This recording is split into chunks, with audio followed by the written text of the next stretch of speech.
Sa lalawigan ng Maguindanao, may insidente rin ng panghaharas umano sa ilang botante. Yan ang tinutukan ni Chino Gaston.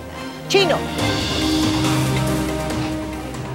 Ngayon, lalong tumaas ang tensyon sa Dato Unsay sa Maguindanao matapos halos magpang-abot muli itong mga supporters ng magpinsang ampatuan na magkatunggali ngayon sa pagkaalkalde.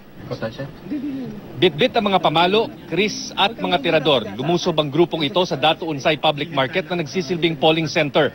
Galit sila dahil hindi raw makaboto, dala ng pagkumpul-kumpul ng mga supporters ng karibal ng kanilang kandidato na nauna ng pumila sa mga voting precinct.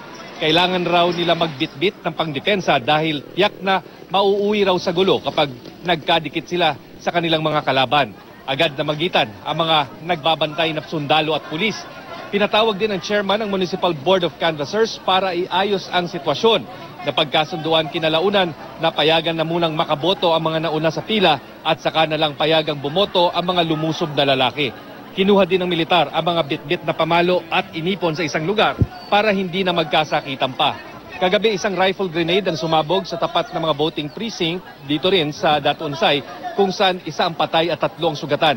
Kaninang umaga naman, dito mismo sa may voting precinct na ito, isang di sumabog na rifle grenade ang nakuha ng Army EOD sa tapat mismo ng voting center.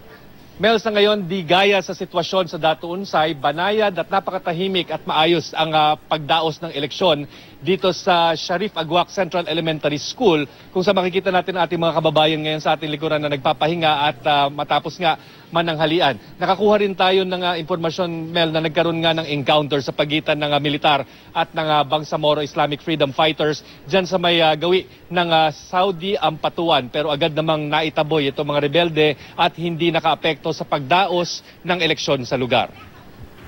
At yan ang latest mula rito sa Maguindanao. Ako si Chino Gaston, nakatutok para sa eleksyon 2016. Maraming salamat sa iyo, Chino Gaston.